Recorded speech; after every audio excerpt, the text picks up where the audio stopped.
Oh, boy, I sure like this country around here. All the trees. They smell good. Everything looks like it's just been scrubbed. It's probably as muddy as any place else when it rains. Mr. Matthews, how did you happen to decide to come to Millwood? Well, sis, I don't suppose you ever had to watch a good farm blow away right out from under your feet. No. Well, it ain't pleasant, watching all your work go for nothing. The children's mama was sort of in love with the place, and she wouldn't give up. But after we collected the money from the insurance she persisted in carrying, why, we just up and sold out. Must have been hard to leave old friends and neighbors. Oh, those folks weren't as neighborly as a man might expect. Say, you know that ad you had in the Farm Journal? Sounded to me just like something I've always wanted. Except that it'll take nearly all the money we Debbie. have to pick it. We're here to see if it's all you cracked it up to be. It's just the carburetor, the float's sticking. Carburetor. The float's stuck. Well, anyway, it isn't a tire.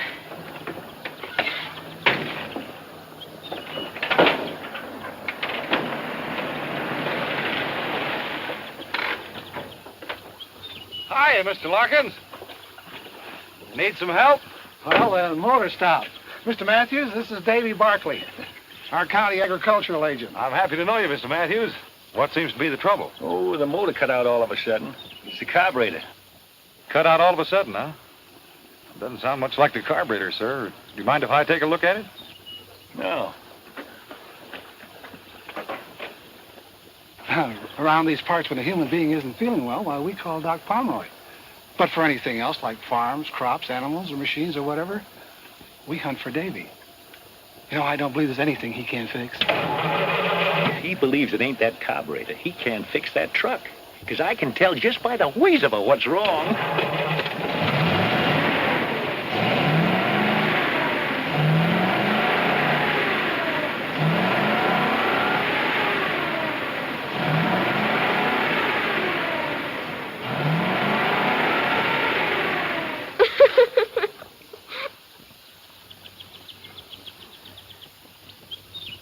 Well, Davy, what'd you find wrong? Nothing. Oh, you mean with the motor? Yeah. Yeah, well, a distributor wire jumped loose. I figured it was that or the carburetor. Well, I'd check it again if you're planning to go very far. Oh, not too far, I hope. I'm showing Mr. Matthews the Brady place. And if it suits him, we'll have some new neighbors. Say, that's fine. It's a good farm, Mr. Matthews. Yeah, that's what Mr. Larkin tells me. But I'll know better when I see it myself. Well, Davy, thanks for your help. Yeah, thanks. I'd like to come by and see you after you get settled, have a talk with you. Sure, Barkley. Anytime. That is, provided we buy. Well, we'll try to make you feel welcome. You do, sir. I'll catch that hood for you. Thanks.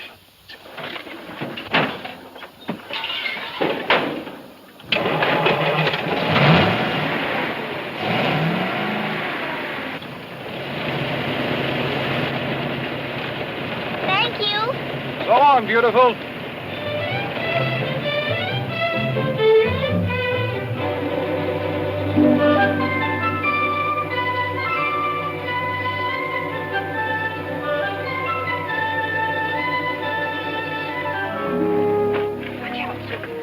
Don't you kids go nosing around.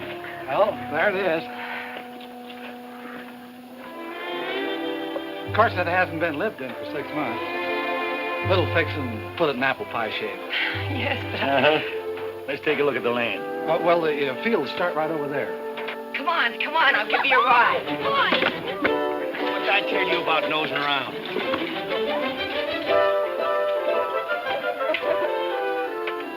Well, there's your big field.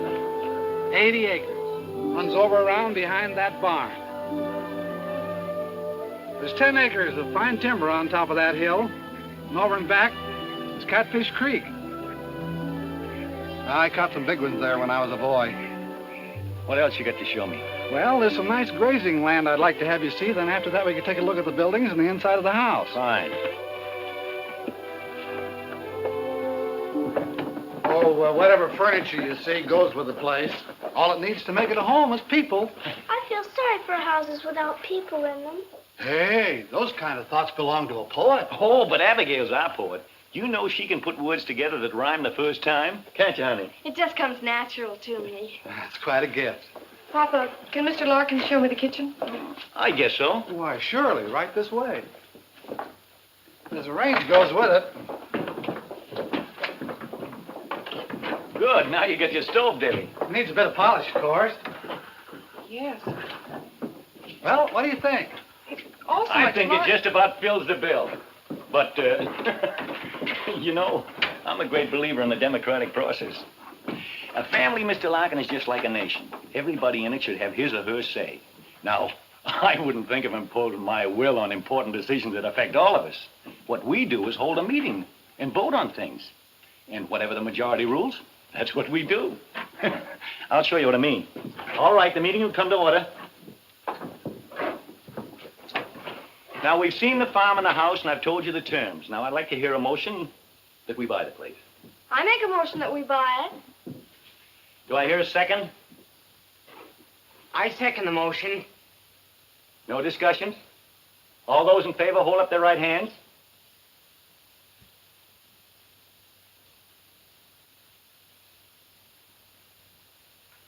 Good. Passed by unanimous decision. You get the papers, Mr. Larkin. The papers. Oh, yeah. Now, Mr. Larkin and I are going over the details. You kids can start unloading that truck. It's Helen! Benediction and blessed! It's Helen! It's Benedicta!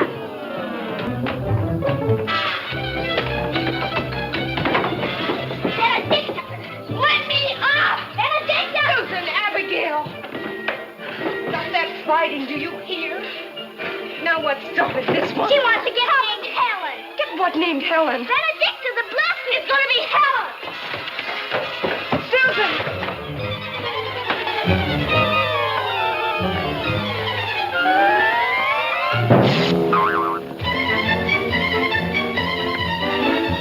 Papa, you did buy her. You did bring Helen. Helen? Her name's Benedicta. Then the what? Benedicta the Blessed. What are you kids talking about? Benedicta, our new cow. But, Papa, you as good as promised I could name her, and I've chosen Helen. It's a beautiful name. It stinks. It does not. It stinks. Yeah, cut that out, you kids. Neither one of them names will do because what I bought ain't a cow.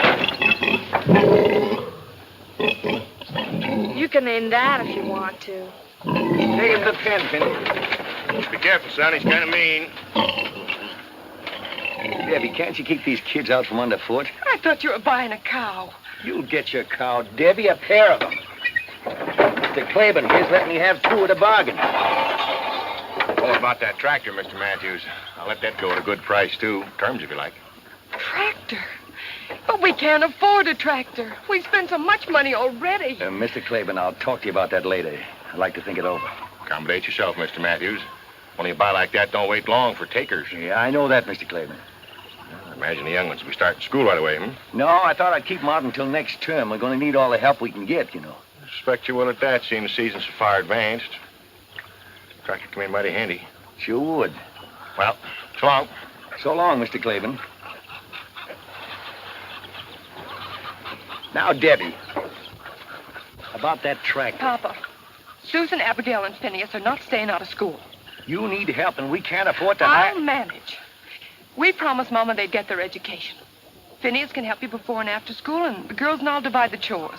We'll hold a meeting and decide. No. They're going to school.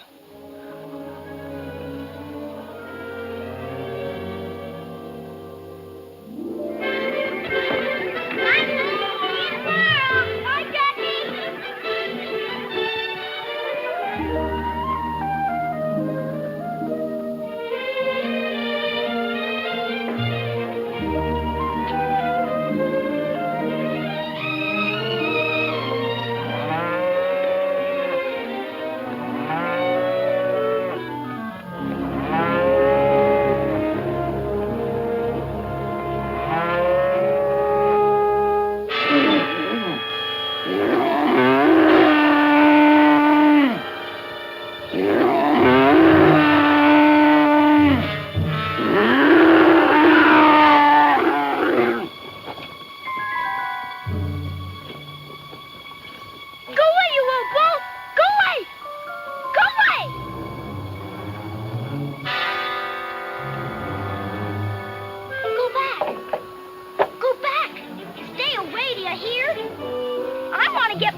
What you doing? Playing tag with Caesar? He likes to play games. Well, you can just chase him about his business, Mr. Smarty. I promised I'd hurry home, and I'm late already, counting Miss Milligan keeping me. So chase him away right now. Well, if you're gonna act so bossy about it, I'll leave you right where you are. Take care of her, Caesar. Oh, I was just teasing. He wouldn't hurt a fly. Look. He's a purebred Angus, imported all the way from Scotland. Come on, scratch him. He likes it. What's the matter? You scared?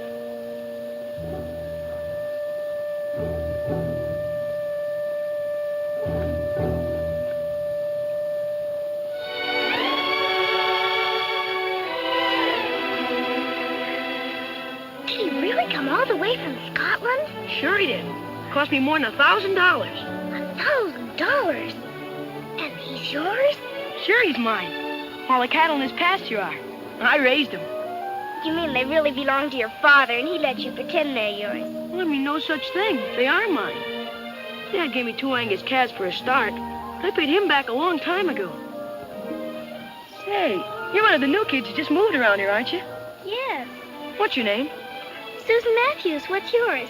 Peter Wexford. But everybody calls me Buzz. Why? Well, I don't know. Unless it's because... Because he's got bees in his bonnet. What are you doing here, Jessie? Spying. Brothers are mostly dopey, but interesting. Say, I saw you at school today. Susan, this is my sister Jessie. Jessie thinks I couldn't find my way home without her. You couldn't, you're dopey. And you're an undersized snoop. Well, I can't stand here wasting my time talking to girls. I gotta get the cattle headed home for their supper. I'm grain feeding them to put weight on. I've got to get home, too. Come on, I'll open the gate for you. And all these cows and Caesar, are they really yours? I told you they were, didn't I? Well, bye, Buzz. Bye, Jessie. Bye, Susan. Goodbye, Susan. See you in school tomorrow. Bye.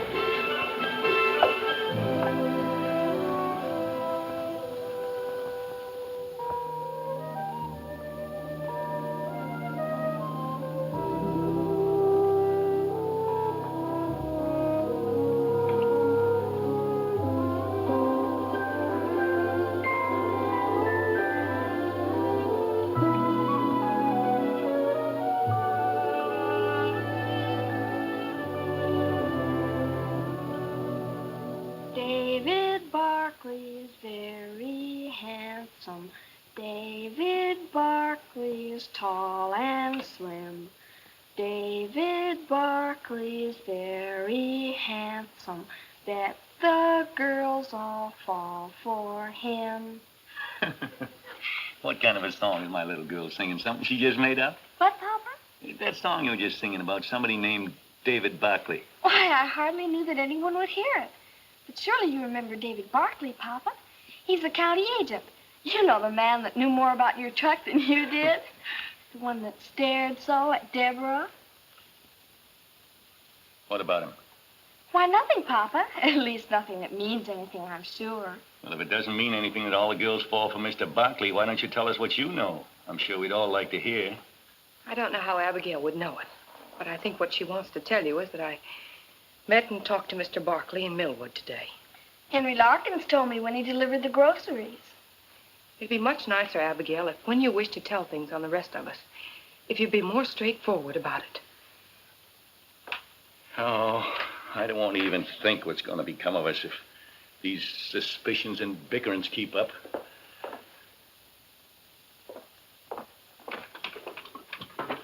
Maybe you'd like to tell us what you found so interesting to talk about with a so attractive Mr. Barkley. It was just about the farm.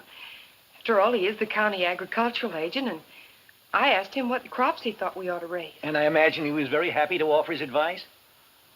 He did suggest that we plant potatoes. Oh, didn't care for soybeans, huh? Oh, he said the summers here aren't hot enough. I don't suppose Mr. Barkley got his knowledge from working a farm. He studied in college. Well, after all, 40 years of actual farming is apt to give a man more know-how than he can get from reading about it. But he is in touch with all the farmers in the county. And the state university supplies him with the latest information and ideas. I've got all the ideas we need. Now I've got something important to take up. Finney. Yes, Papa? Sit down here. We're going to have a meeting. Yes, Papa. Meeting will come to order. Now, before I get to what I have in mind, has there anybody got anything they want taken up? All right, Susan's got the floor. Speak up. Papa, I'd like to borrow enough money to buy 2 lambs. Like these. I want to raise them for my very own. When they're grown, I can sell the wool and pay you back. And after a while, I'll have a lot of them, like Buzz. Buzz? Buzz Wexford. His papa gave him 2 calves, and now he's got a whole herd. And a prize bull named Caesar, worth more than $1,000. And they're all his very own. Only I want to raise lambs. Please, Papa, may I? I met Buzz. He's a swell guy. One fella told me that Buzz made over $800 last year just from his cattle. I think that's a good idea, Susan. There's something in this far more serious than the borrowing of money to buy 2 expensive lambs. And I'm surprised at you, Deborah, and you too, Phineas, that you didn't notice it before you spoke up. Well, Susan, we put your idea to a vote, but I've got to go against it because I think it's purely selfish. I don't suppose you understand that. For if you did, you wouldn't want to go on possessing things all by yourself and shutting the rest of us out. Or is it that you don't want to share because you don't love us like we love you?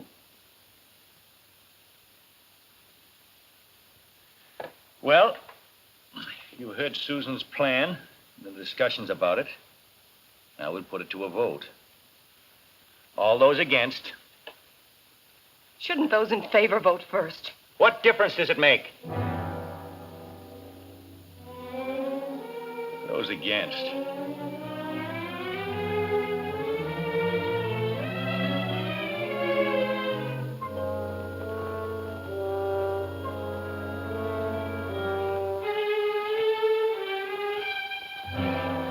Good. I guess that settles that. Now, if there's no other business, I got a plan I'd like to propose. One that'll be good for all of us. You know, we need that tractor, Mr. Claiborne's, in the worst way.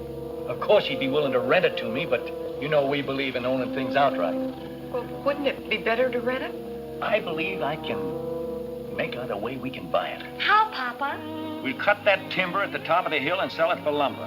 I've already spoken to Mr. Gale about it at the lumber mill, and he's willing to pay us a good price for it. Then we'll make a down payment in the meantime.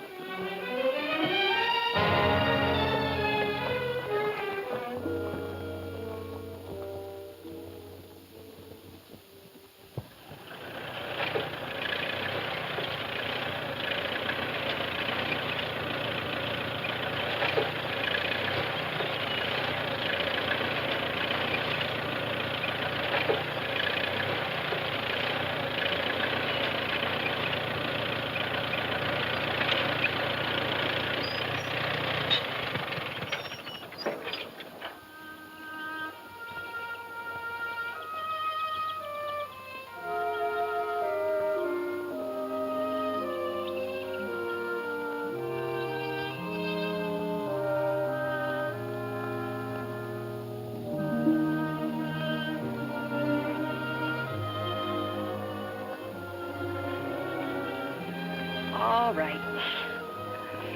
Out with the baby. What's wrong? He isn't fair. Papa isn't fair. He got his tractor, but I didn't want those lambs for my own because I don't love all of you. I wanted them because I think I can help you say why. It's because you want to be an individual. And to prove that you are one, you got to do something all by yourself. To own something that's wholly yours. Is that wrong? I don't think so. But how'll I ever be able to do anything like that? Abigail always votes the way Papa does. And if Papa even looks at Finny, Finny gets too scared to vote against him. Well, it's sort of like fighting a pillow, honey. You can't win. You dent it in one place and it just fills out in another. All you do is exhaust yourself. I found that out. But who knows what can happen tomorrow? I got work to do. Want to ride with me?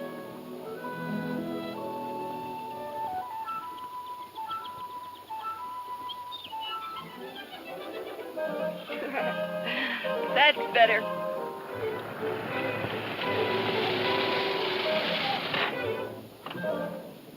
Hello. Hello, Mr. Barkley. Hello. Hi, Susan. Hi. I hate to do this. Miss Matthews, with the power vested in me by the United States government, I must ask you to keep an eye on this young woman. Why, Mr. Barkley, what do you mean? I mean that a certain young farmer named Buzz Wexford found your sister trespassing in his pasture and frightening his prize bull, Caesar. No. So that since that day, neither he nor Caesar have been quite the same. That's a big fib. Susan,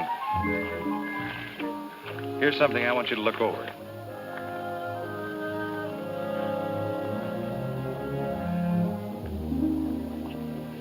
What have you decided about your crops, Miss Matthews? I told Papa, my father, what you said, and he figured he'd rather work a crop with which he's more familiar. Oh. Well, I can understand how he feels. I see you've started your plowing. Yeah, I just hope I can keep the furrows straight. Would you mind a suggestion? No? The furrows would be more effective in holding water and preventing erosion if they were run across the field. The one bad place on your farm is that hill. There's a soil condition up there that should be protected by some drainage ditches. What kind of soil condition? An old fault runs across the top. The water seeping into it might tend to loosen the front of the hill. You mean that the whole face of that cliff could fall onto our farm? Well, it's really... Well, Mr. Larkins never told us about that. I doubt if he knows it. It's an old fault. There's no active danger with the trees and their roots to hold the soil. But Papa's cutting down the tree. Mr. Barkley, would you mind telling my father about this? By all means, I certainly think you should know about it. He's up on the hill now.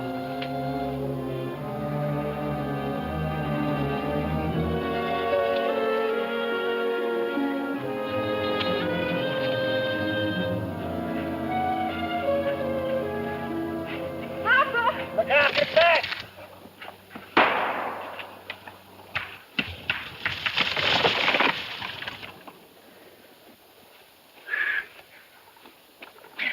You remember Mr. Barkley? Oh, yeah.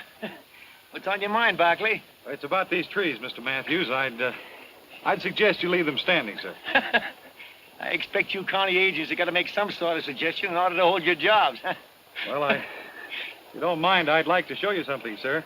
It's right over here.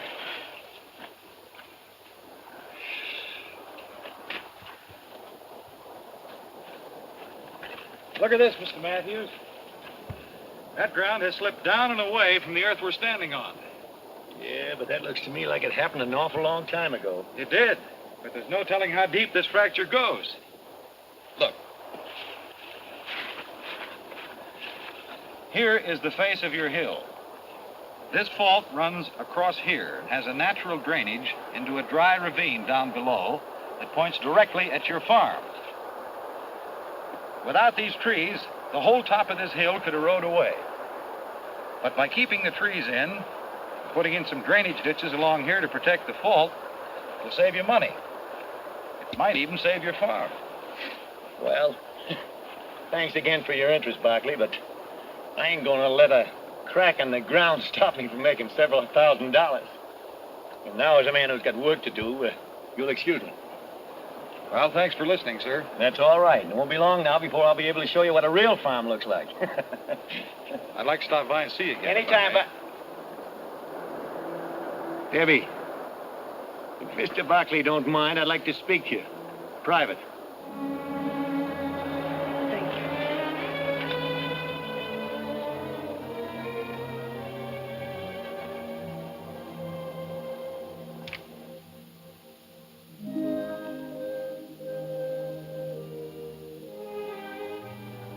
Mr. Barkley! Mr. Barkley!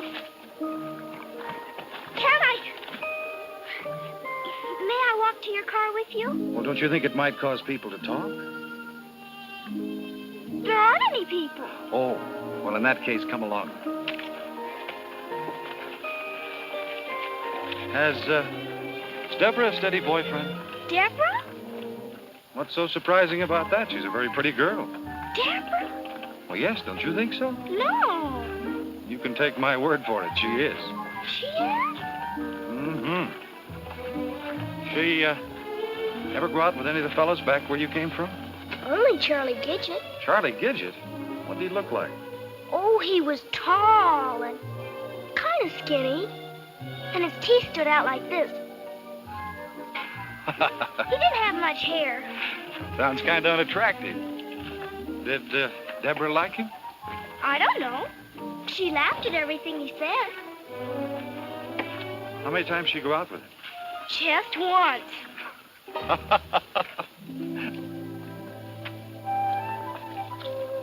Well, Susan, thanks for accompanying me. You can follow this creek bed right down to your house. But I wanted to ask you something. You did? What? About this, the 4-H club. Oh, yes, the 4-H club. Susan, the theme of the 4-H club is show, not say. Got time to take a little ride with me? Sure. You may be the key to open the door and let the sunshine in. Huh? We can get to my car right up here. Come on, sweetie.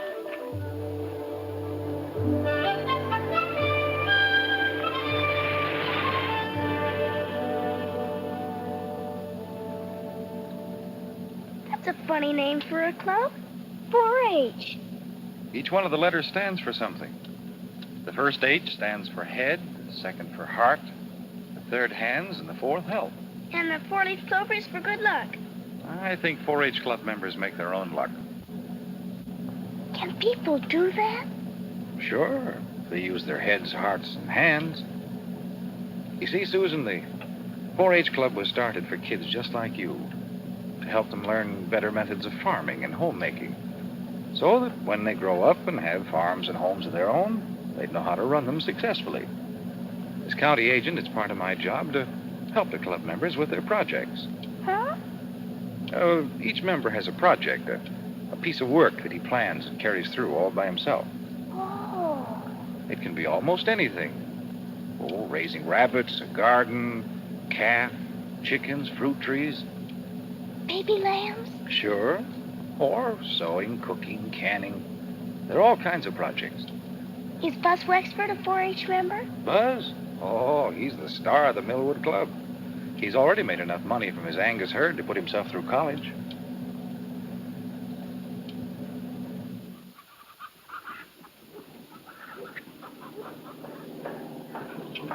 They look fine, Dell. Thanks a lot. Say, these are new hutches. Yeah, I built them myself from those plans you got for me. Oh, it's a nice job. Tell me, how are your books? I can tell you, Mr. Barkley, he hasn't kept them up. Got to keep after that, Dell. Keeping books is as important as any other part of a project. I'll do them tonight, for sure. Good. What do we have here? Canned pears. They're for you to sample. Oh, well, thank you. How's your canning project working out? Mr. Larkins took 50 mixed quarts on consignment. And the Franklin store in Barton has ordered 30 pints of my pickle lily. You better save some of those for Pop, or he'll be sore. Oh, those are beautiful. You know something, Herb? I think she's going to win you some ribbons. That is, if you take good care of her. Gee, Mr. Barkley, I treat her just like a mother.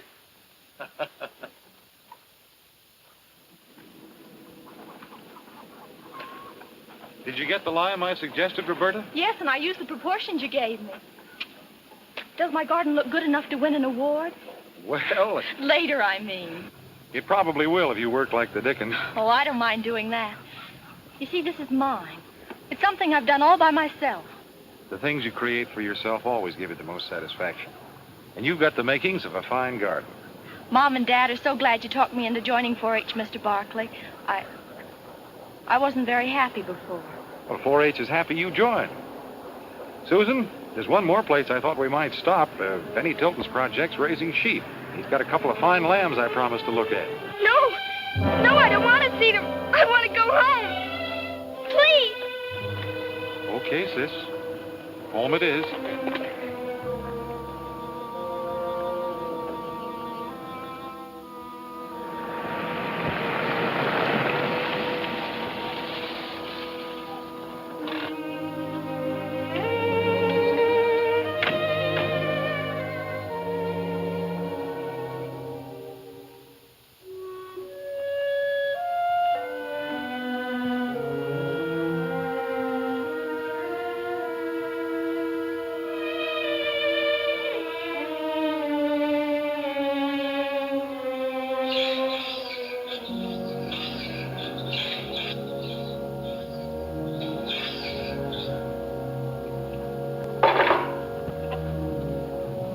Matthews, I'd like... About the furrows, Mr. Barkley and my It's father... not about the furrows. We're having a dance in town Saturday night, and I wondered if you'd like to go with me. I'm afraid that'd be impossible. Why impossible? I don't like to toot my own horn, but most folks around here think of me as a pretty solid citizen. The remark wasn't meant to be personal. My invitation was... It's just that social activities don't interest me. Wait a minute. I'm not speaking now as county agent. This will be a purely personal observation. You're a coward. Your father, who's probably ruined several farms and is setting out to ruin this one, seems bent on ruining his family as well. Don't interrupt me. I just brought Susan back from showing her some of the work being done by the 4-H clubs. She pretended she didn't like the idea. For the same reason that you just turned down my dance invitation. Because you're both afraid of your father. Some excuse for Susan. She's just a little girl. But there's no excuse for your quitting without putting up a fight, except cowardice. Mr. Barkley, if you don't get off this property right away, I'll run you off with this tractor. You haven't got the gumption, Miss Matthews.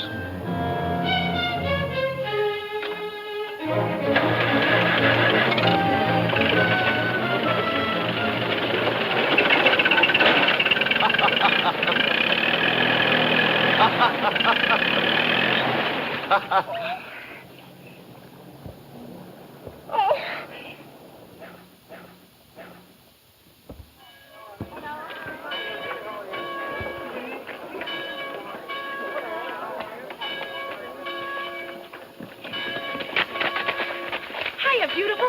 Hiya. Stick around at the church. I got something I want to tell you. I can't talk now. I have to pump up the bellows on the organ. Don't forget.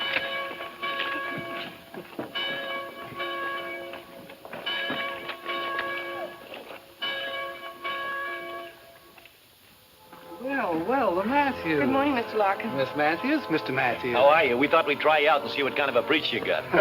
Welcome to our church. It's a nice church, Mr. Larkin. Yeah. Looks friendly.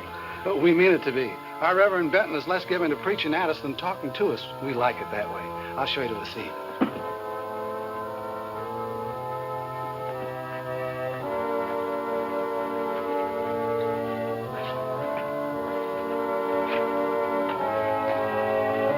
Hiya, Susie. Hiya, Jesse. Hello, David. Good morning.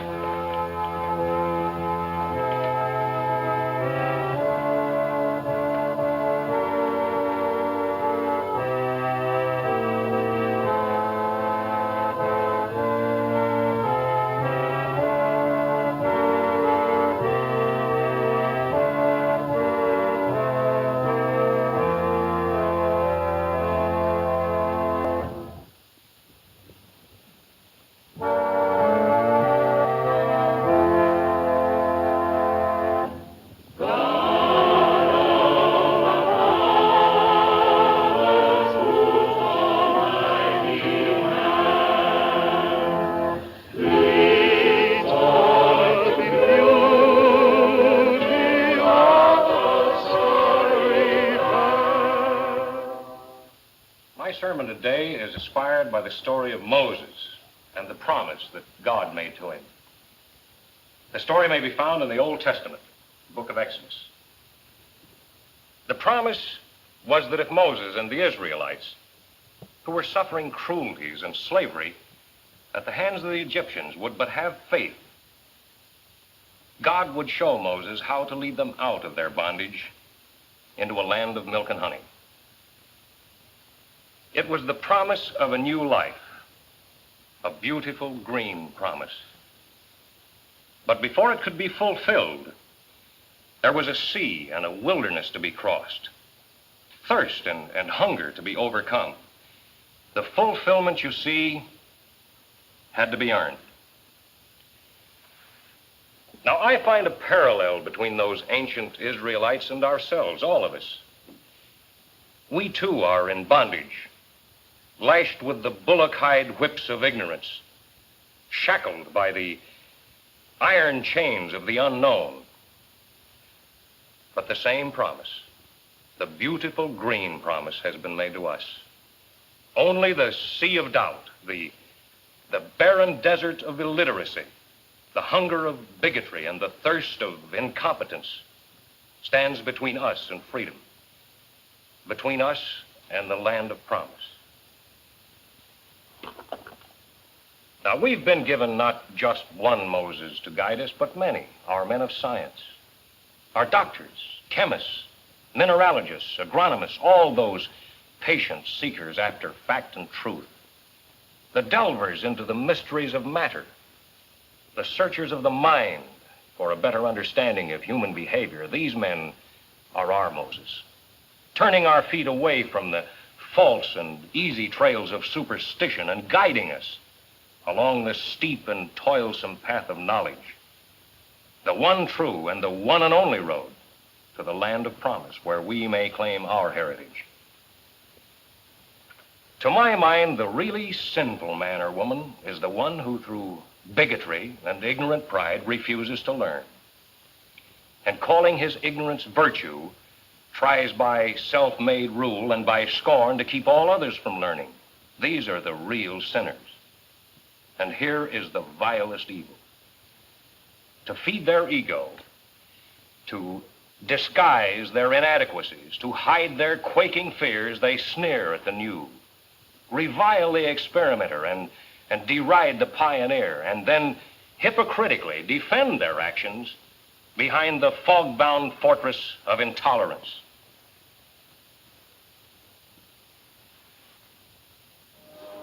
Mr. Matthews. Enjoyed your sermon, Reverend. It was a fine talk. Made sense.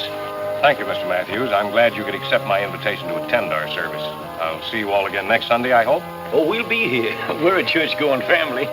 Papa, we must hurry. Come along, Abigail. Young man, excuse me. Surely.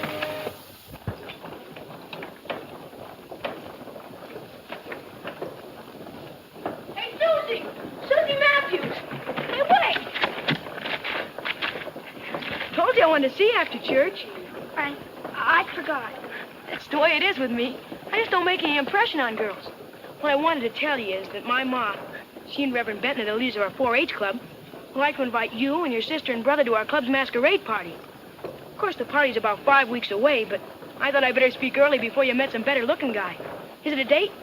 I know he's kind of homely, but please say yes, or he'll have to invite some awful-looking pill. Besides, Mother said I could serve some of my drop biscuits. Oh, no, not those. I dropped one once and like to broke my foot. He likes to exaggerate. If you let go one of my biscuits, it'll just float in the air. How about it, Susie? Will you come? They'd be very happy to come to your party, Bud. And thank your mother for the invitation. Good. There'll be a swell gang there, and I'll make it a personal project to see you have a good time, cutie. You ought to wear those things, Butterfingers.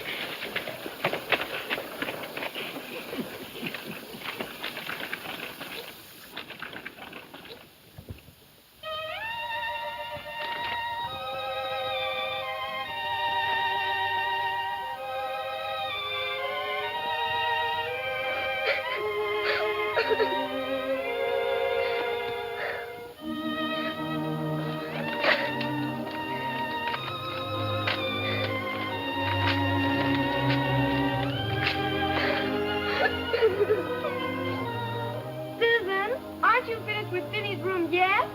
You gotta help me straighten up Papa.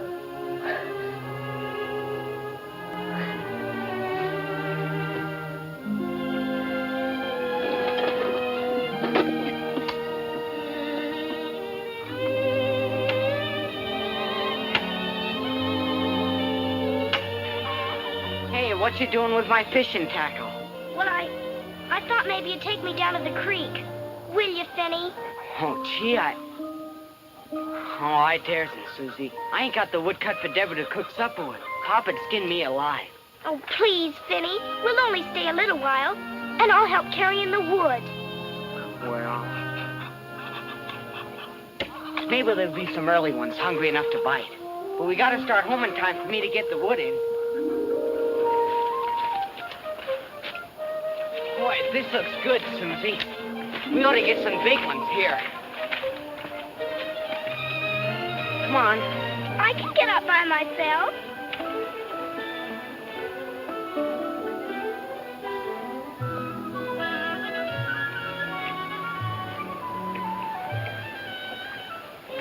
Oh, this is swell. Hand me the worms.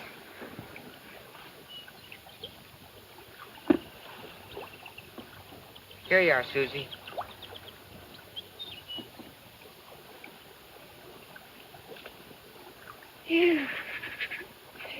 I'll do it for you. No. It isn't fair to let others do an unpleasant thing you can do for yourself. Just because it's unpleasant.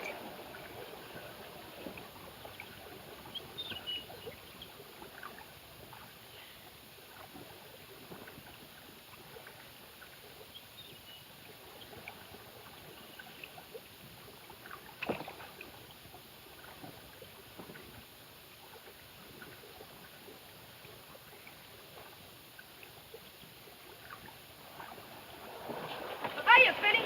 Hiya, Susie. Oh, hiya, Buzz. You know, you're trespassing on my pool. You're trespassing on our property. Well, gee whiz. You got a fishing license? No. Well, if you won't say anything, I won't. You're fishing in the wrong spot. Right over there under that bank is the grandpappy of all catfish. There is? Come on, I'll show him to you. I like it where I am. She got the colic or something?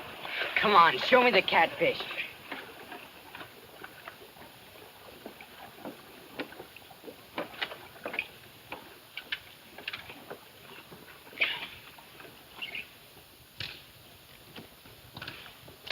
What is it, Buzz? It's Jessie. Pretend you don't notice or you'll embarrass her. She's spying again. See that shadow? There he is. Gee whiz, let's try and catch him. Oh, he's too smart. All he does is just bun for bait. Jessie. He's almost as smart as Buzz thinks old Caesar is. Caesar is smart.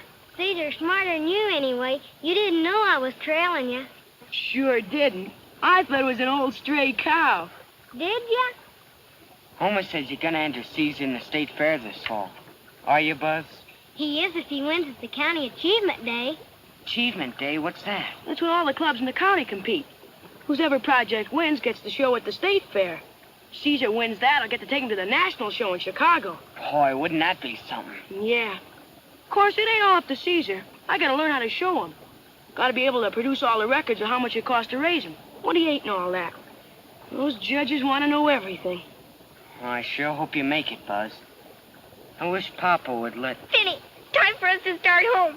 Anyhow, no one could catch fish with all the jabbering that's going on.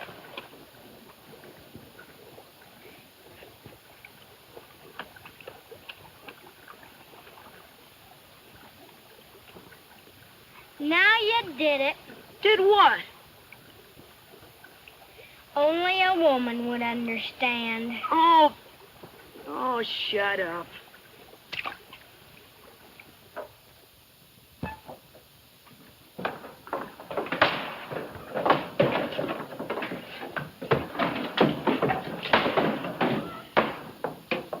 Yes, it's full, and I had to fill it. You just wait, Phineas Matthews, until Papa hears about this. He'll probably give you a good whipping. But, Abby, it wasn't Finny's fault. I made him go. Explain that to Papa. You're gonna get it. Listen, Abby, if you won't tell Papa, I'll give you a new Indian bracelet I just made. Let me see it first. It's upstairs. Come on.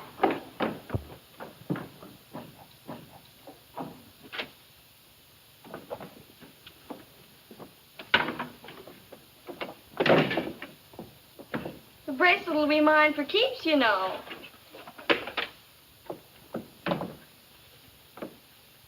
You give me that, you nasty little snoop.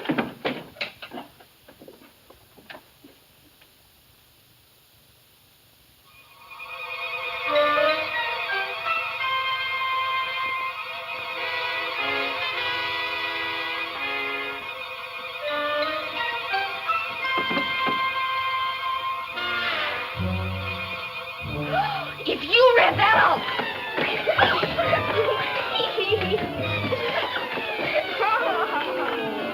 You give me that or you'll be sorry. I won't be the one who's sorry after Papa sees this misformed device. Oh. You give me that. Give me that. What's all this screeching about? We were just playing. Weren't we, Abby?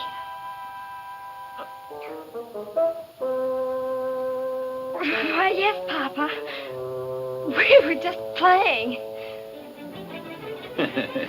Well, I guess two healthy girls are going to make a little noise, but hold it down, huh? I'll go with you, Papa. There's something I want to show you. What? What a fine pile of wood Vinny cut for Deborah.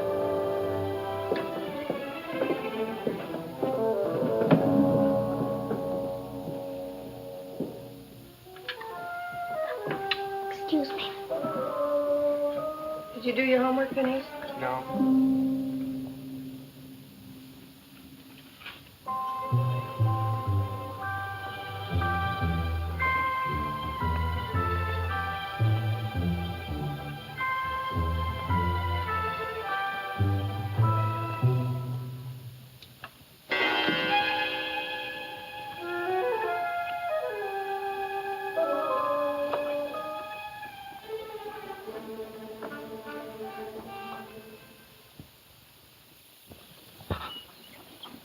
Hey, I wonder whose car that is. It isn't Mr. Barkley's. Of course not. Papa'd run him off the place. Vic Can. What does that mean? Physician. It means doctor. Someone's sick.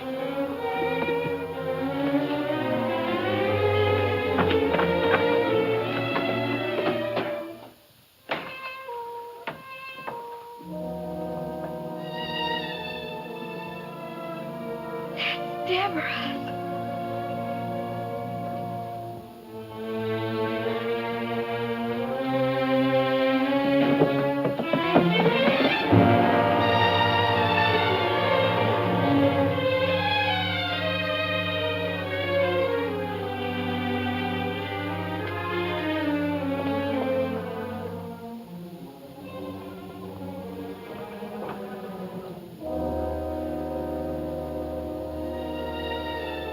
A tree fell on him.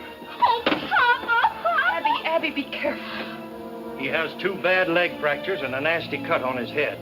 I'm afraid he'll be laid up for some time. When I get the splints on, he'll rest easier, but he's going to need a lot of care. You get the best of care, Dr. Palmer. Good. Oh, would you send one of the youngsters down to my car and get my other grip, please? Vinny.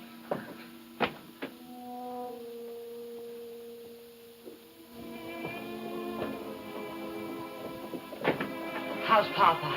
He's resting better since Dr. Pomeroy gave him those pills. Oh, what are we going to do? I don't We're think going to gonna behave ourselves for one thing. But with Papa hurt and not able to work, we'll lose the farm and this house, and we'll all be put in an institution. Oh, Abigail, will you please stop that sniveling? I got no intention of letting us lose this farm. I'm going to plant and harvest crops if it kills me. And you kids as well. I don't see how you expect us to do everything. Plowing and planting and feeding the stock and cutting down trees. And we're not going to cut down the trees. But Papa wants us to, and And I'm afraid some of Papa's plans will have to be changed. You mean that almost the very minute that poor Papa is stricken helpless and maybe lying on his deathbed, that you're plotting to change everything he planned and ruin us? Abigail, now listen to me. No, I'm going to tell. I'm going to tell Papa everything. I'm glad I never took the notion to write for Dr. Lombok's secret lotion. I'd hate to have any friends of mine asking about my form divine. What on earth has come over you, Susan? Nothing at all. Except I'm pretty sure Abigail didn't mean it when she said she'd tell Papa everything. Did you, Abby? No, of course not. I was just making a joke. I wouldn't think of telling Papa anything you didn't want him to know, Deborah. Honest. Get me some hot water, Phineas.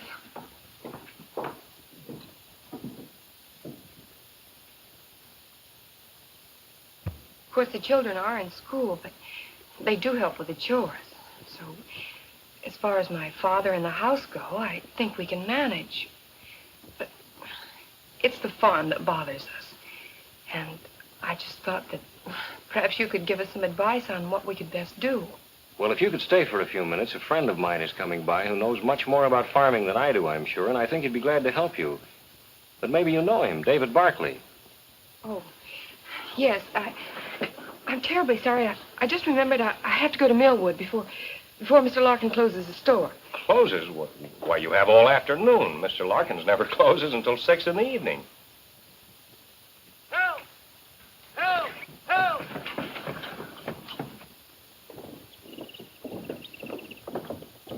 Help! The truck's brakes must have slipped. I can't let go long enough to set 'em.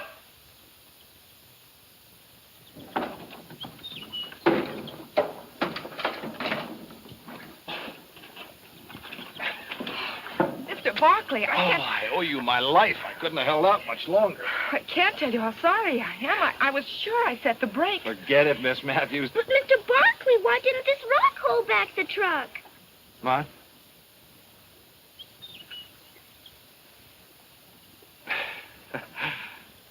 Thing like that could ruin a tire.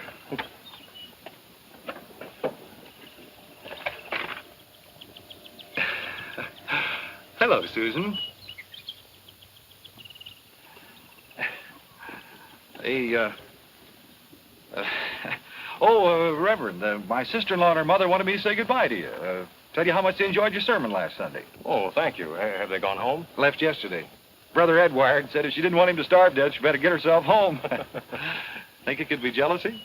Oh, quite possibly. Your sister-in-law is a very attractive young lady. Oh, we Barclays have an eye for pretty women. Well, there's certainly nothing wrong in that. Oh, David. Miss Matthews came by to ask my advice on how best to manage the farm now that her father's laid up, and I told her I thought you were the one really most qualified to help her, and it just occurred to me. I think it would be a good idea if you'd go out to the farm right now, and then you could talk things over right on the spot. An excellent idea, Reverend. Excellent. Would you lead the way, Miss Matthews?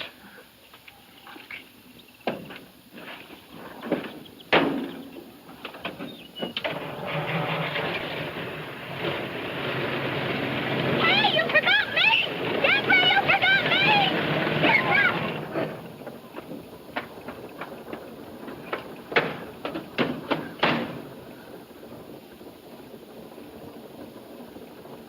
Thanks, Jim. Thanks a lot.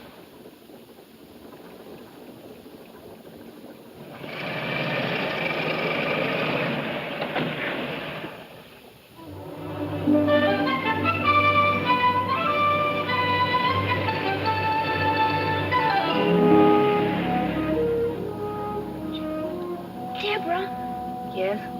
Debbie, could I join the 4-H club and have a project raising lambs?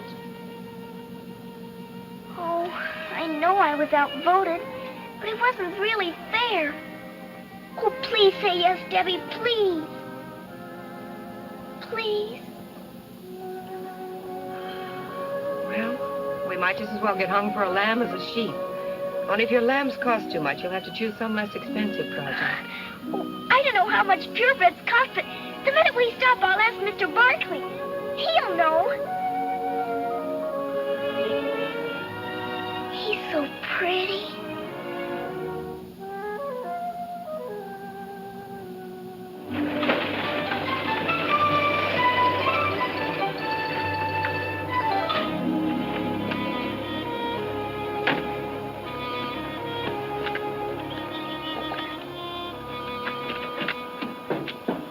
Thank you. There's something I'd like to tell you.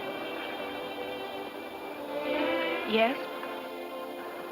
Maybe we'd better talk about the farm first.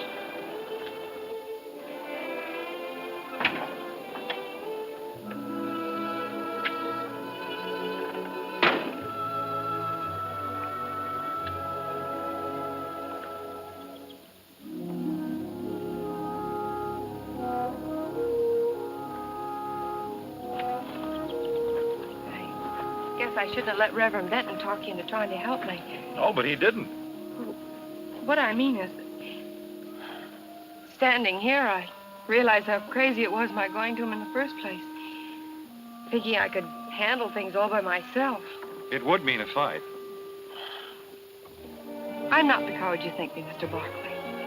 It's just that, well, fighting when you haven't got a chance to win is, well, it's foolish. History's been made with that kind of fool. I'm willing to work, but I don't see how I could ever manage. All this land and the children. Oh, it'd be tough, all right. If you had the courage to try, I could help. There are methods and shortcuts that I could show you that would cut the job down to manageable size. That is, if you're not afraid to tackle it. I'm not afraid. It's just that... How could I start? Can you take orders? I think so.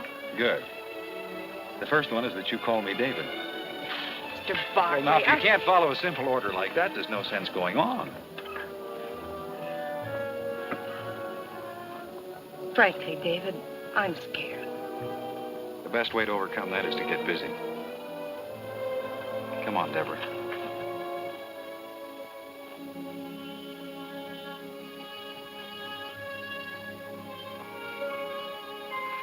Gee whiz, Abigail. You'd think they'd run out of words after a while. Abigail?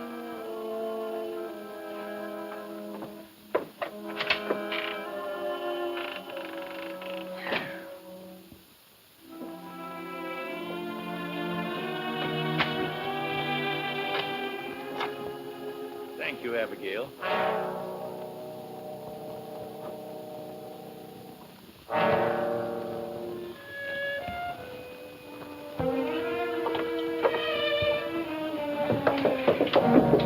What have you been telling Papa?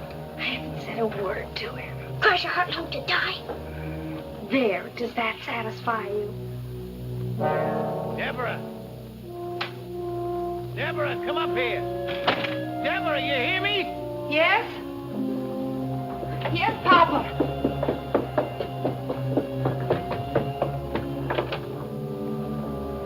What was it you wanted? Now you listen to me, Deborah. Don't you think for 1 minute that I don't know what's going on behind my back. Because I do. But if Abigail hadn't come up and raised that window to give me some fresh air, I would never have known about this treason. I heard every word you and that book-taught farmer said. You probably prayed that I'd be struck down so as I could try out your crazy schemes. You're a Jezebel, that's what you are, a Jezebel.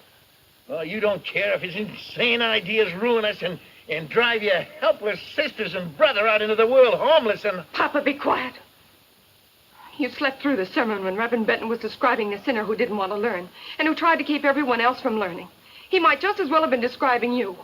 David called me a coward for not standing up to you, and I got angry. Now I realize he was telling the truth. I've made up my mind not to be afraid any longer. Since you can't run this farm, I must. And I intend to run it David's way. Now, if you need anything, you call me.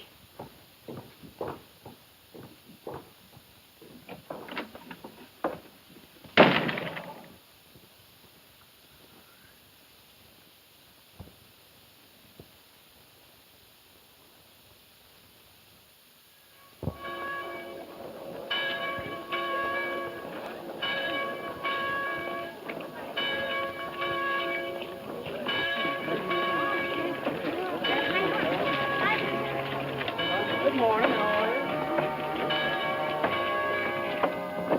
Where's Susan? I don't know, and furthermore, I don't care.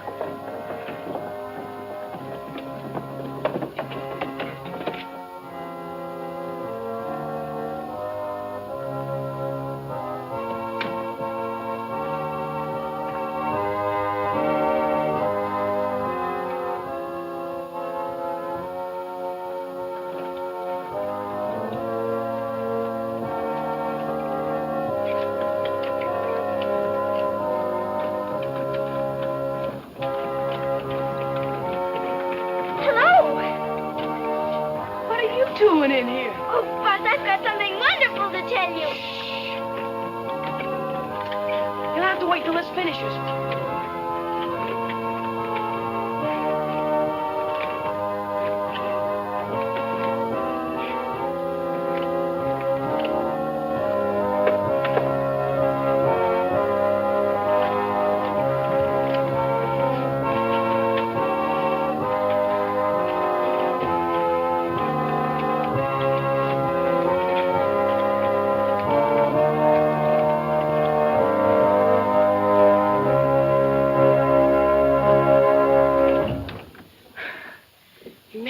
Sure uses a lot of air. She likes to hear that old organ roar. What is it you want to tell me about? Well, Buzz,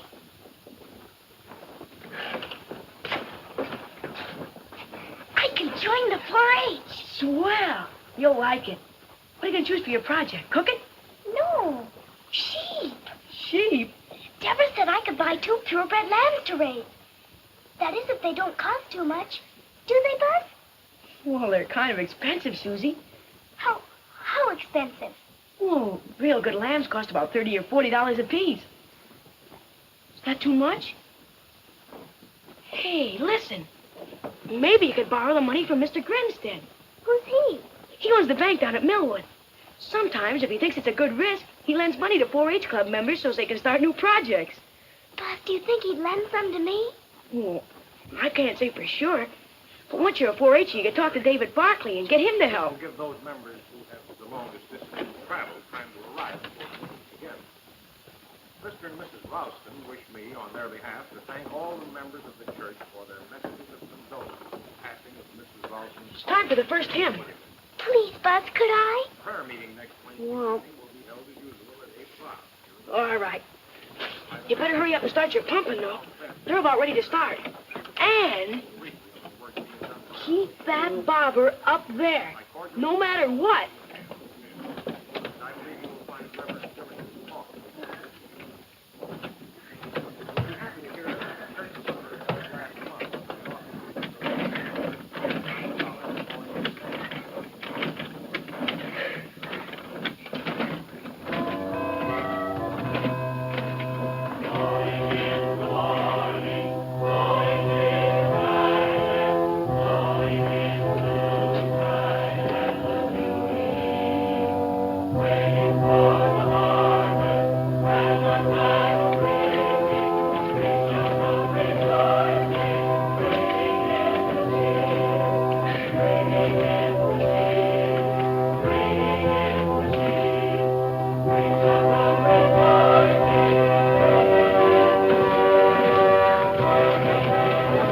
That's it. Keep it up there.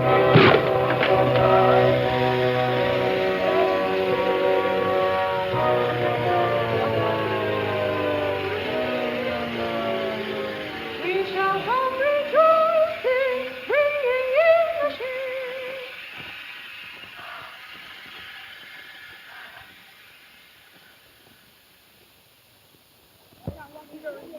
The fire burned all the cover off the north side of Strawberry Hill, leaving it bare and subject to erosion by rain. Excited?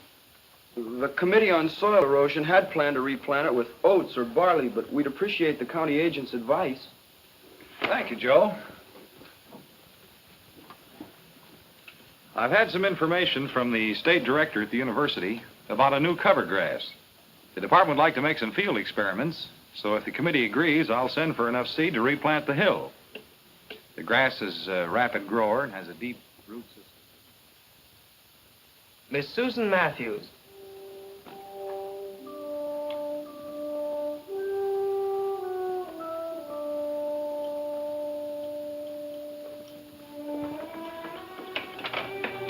Just step up there, please.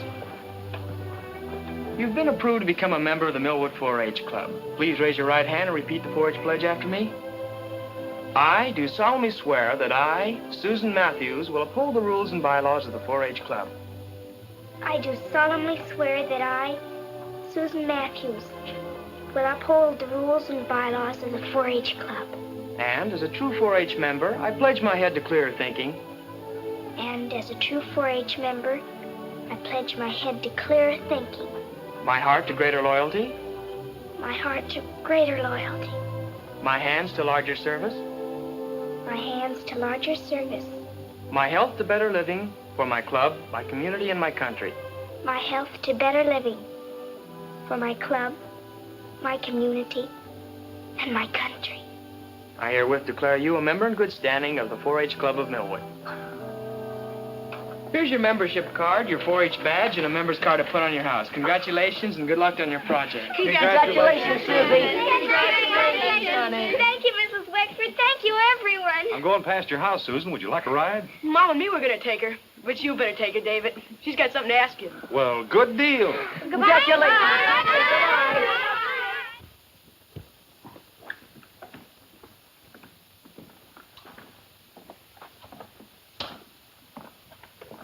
Good morning, Mr. Grinstead. This is Miss Susan Matthews, the 4-H Club member I spoke to you about. Susan, this is Mr. Grinstead. I'm pleased to meet you, Mr. Grinstead. Come in.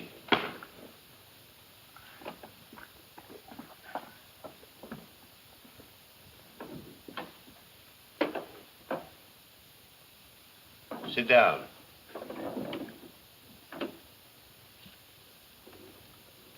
You belong to the 4-H. You want to make a project out of raising 2 purebred, caracal lambs. You have no money, no security, but you want to borrow money from my bank. That right? Yes, Mr. Grinstead. How do I know you know anything about raising caracal lambs? They're a very hardy breed of sheep imported to the United States from Boca Jara. Many experiments prove they thrive in this country. Their wool and hides are very valuable and have a ready market. The wool from the grown sheep measures from 8 to 12 inches and weighs from 7 to 9 pounds and is used for rugs, carpets, blankets, and sometimes to make hats. The meat is not considered as good as that of other breeds, but is wholesome, and the milk from the ewes is made into fine cheese. The ewes grow to a weight of 125 to 175 pounds. The rams from 150 to 200 pounds.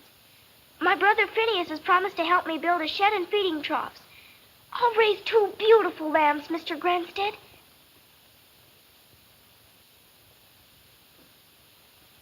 Do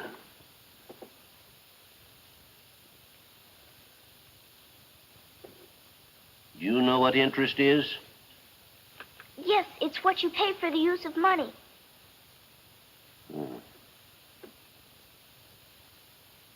My bank charges 6%. Are you prepared to sign an agreement to pay that for any money you borrow?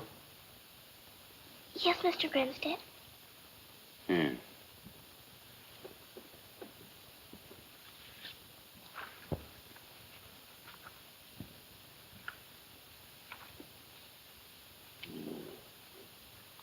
What's your full name? Susan Anastasia Matthews.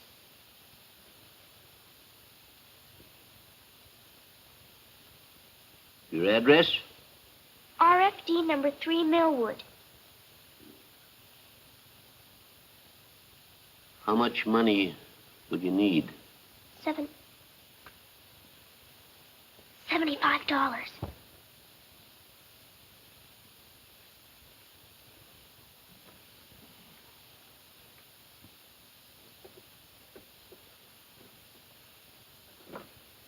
Sign here. Oh, Mr. Grinstead.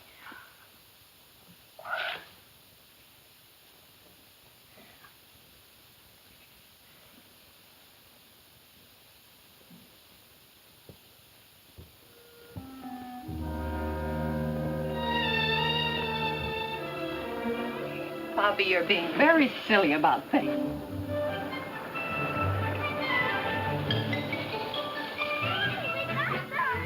Where are they? Come back! Deborah! Deborah, come on! Deborah!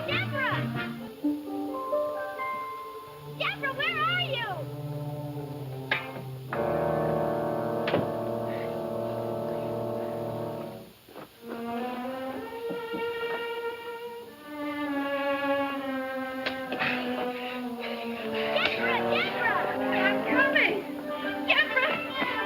We got them! David, help them! They're beautiful! They're just beautiful!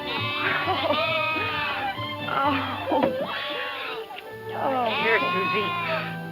And I've got their formula because they have no mother.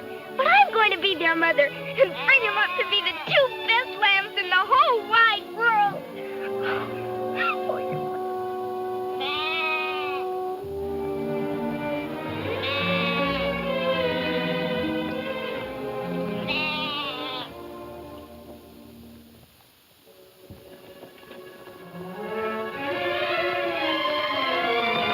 Deborah! Deborah!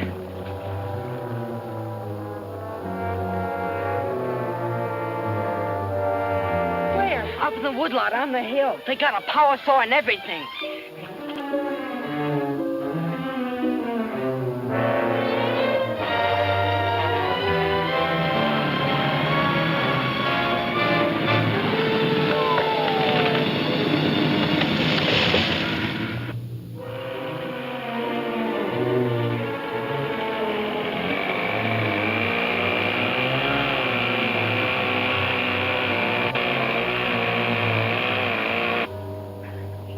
What are you men doing here? We're not trimming our nails, miss. Well, who gave you permission to cut down these trees? I bought them from old man Matthews. My father sold them to you? Well, if the old boy's your father, he did. You can't have them. Now, look, miss. These men and this equipment's cost me plenty every hour. Now, if your old man wants to change his mind, he's going to have to pay for that. Plus, the profit I have a right to expect. If you bring me a check to cover it, I'll call off the men. And otherwise, no.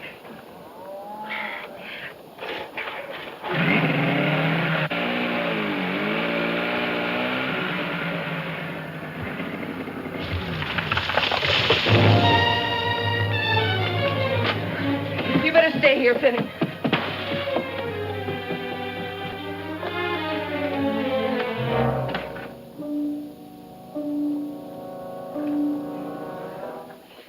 That man in the woodlot. What about him? You sold him our trees. I did. We need the money.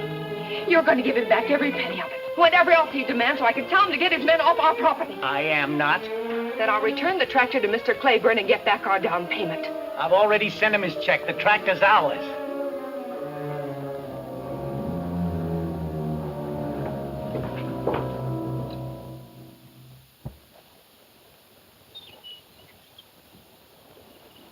If they just hadn't taken out all the stumps. Papa wanted him to. He planned to put in a vineyard.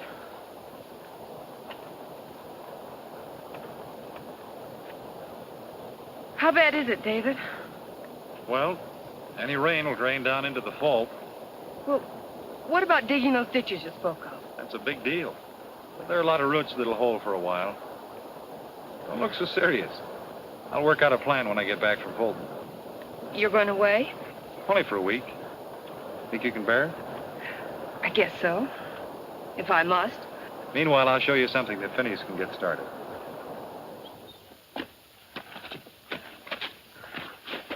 Now, this erosion here funnels water right into the fault. Even if the fault weren't weakened, it still spills water into the dry creek bed that aims right at your farm. Well, after all my work, I don't want it all flooded out. Well, it won't be. Have Phineas put posts on each side, stretch wire in between. He can anchor it down with rocks. And it'll catch any rubble that comes down this way and gradually fill in. There's another spot over here. Now, Maurice, hold still and mind me. I'm your mother, you know. I expect to win a prize this fall if you don't learn to behave. I'm out here! You're always out with those lambs. Come on in and get your costume fitted, or you won't be ready for Buzz's party tonight. I'm coming. You think you can behave yourself while I'm gone? Very well, then. See that you do. I'm coming.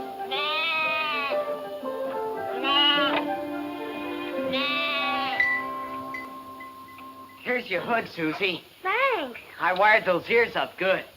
You're beautiful. Let's try this, Phineas. Ow. Well, stand still.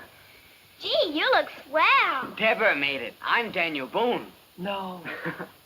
Hey, you going with us? I'm going out, but not with you. Where? To a dance. To a dance. Well, don't act so surprised. That's not very flattering. I'll bet I can guess. David Barkley's back. Oh, you're much too smart. He's coming back late this evening. Oh, gee whiz. Susan, there are times when I could just...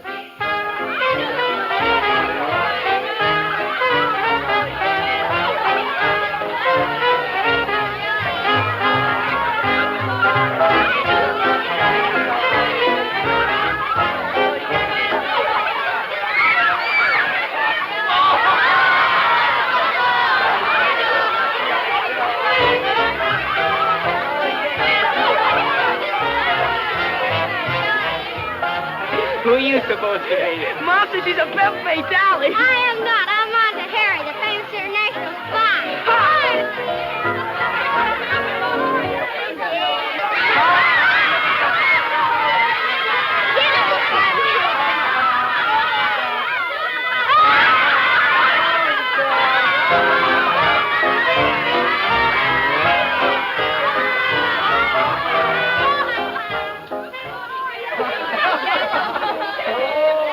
Oh, look, Buzz got the dasher.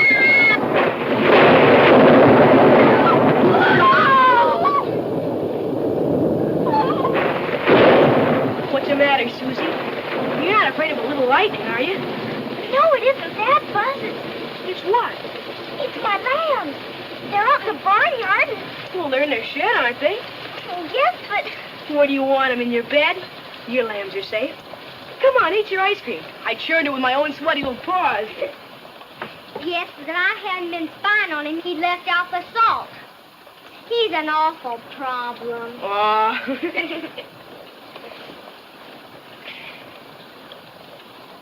Want a tray? Uh-uh.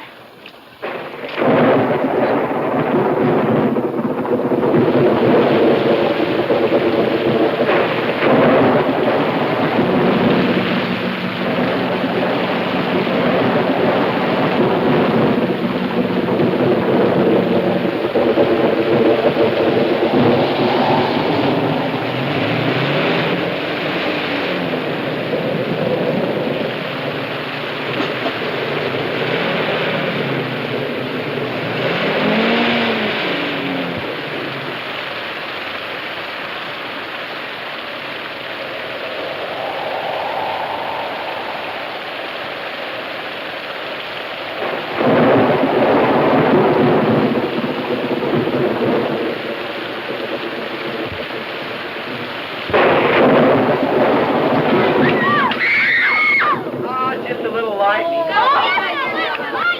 Could I have everybody's attention for just a moment? It's storming so hard that Mr. Wexford and I think it's too dangerous for anybody to go home. Oh! He's helping me put up some beds now, and you can all spend the night. Let me show you how to do that. Ladies and gentlemen, Jiggling Jesse will now attempt to juggle the jiggling candle and the jittery match. Or so she says. Please, Vinny. Yeah? We can't stay here. We've got to get home. Oh, but I Susan- never heard rain like this. If anything should happen to my lambs, Oh, they'll be all right. Please, Vinny. Oh, but Deborah told us to wait for her and David. And, well, you heard what Mrs. Wexford said. All right, Vinny.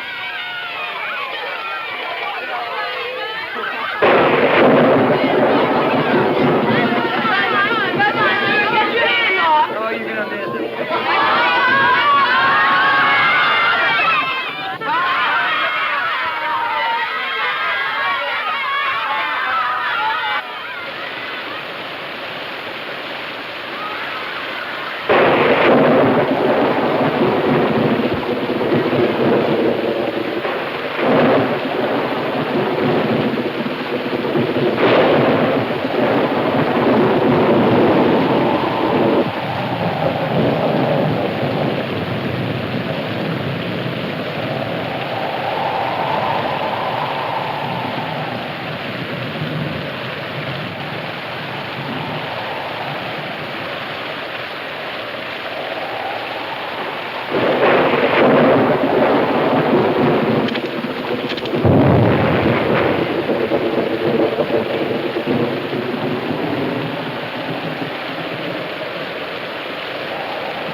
Deborah!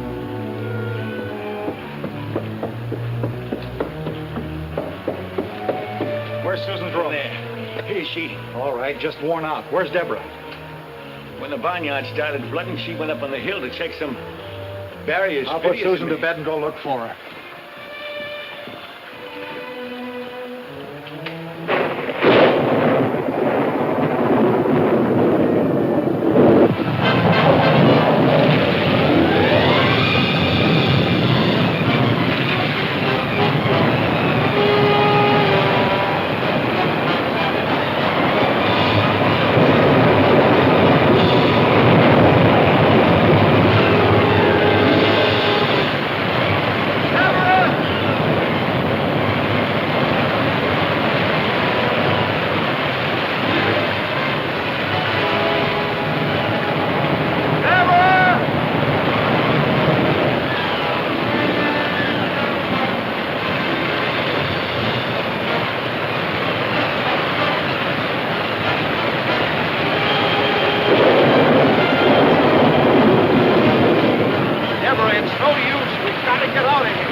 I'll get you some breakfast, Susan.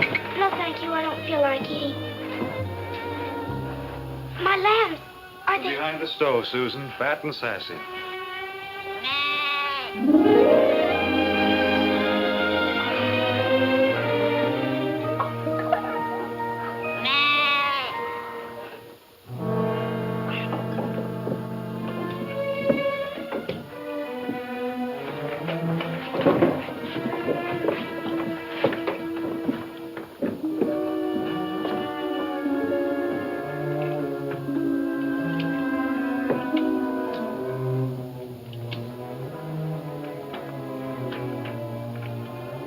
Call a meeting to order.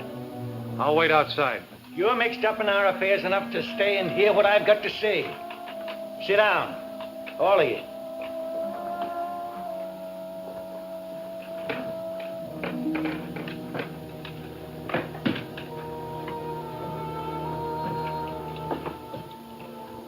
I guess even an ugly man can look in a mirror year after year and find satisfaction in what he sees.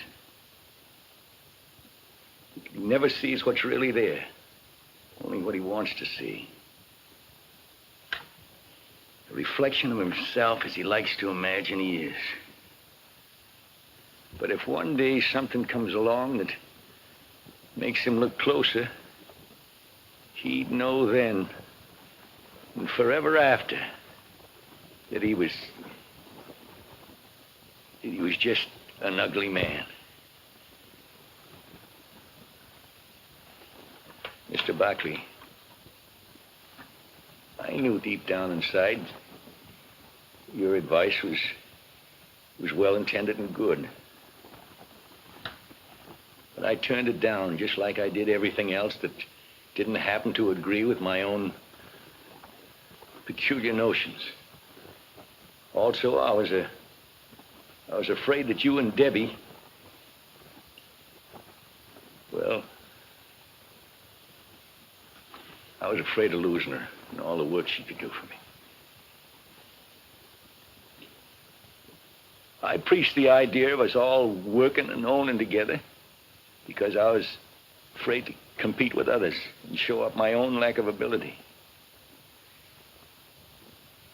I tried to hide all this, even from myself, behind what I was pleased to call the democratic process. That my judgment was bad and my methods unfair, I realize now that it's too late.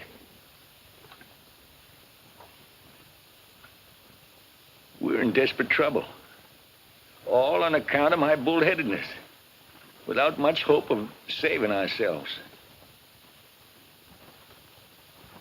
But if you children could find it in your hearts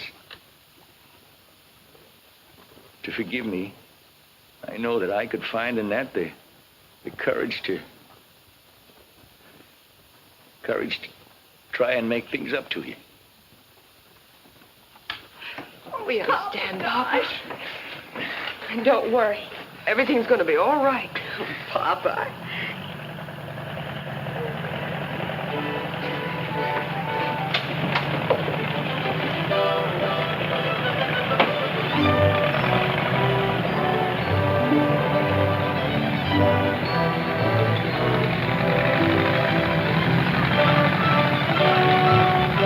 Come on, David. The 4-H gang's ready to start cleaning up. Yeah. What are you doing here? Men gotta eat. I made biscuits. We're ruined. You gotta show us where to start. Okay, Buzz, we'll start in the field behind the barn. Coming with me? Yes, David. You guys coming too? Sure. Well, come on, we gotta help. Get down, dead ratchet! Papa, take them right out. No. You know, Susie, I'm beginning to like him.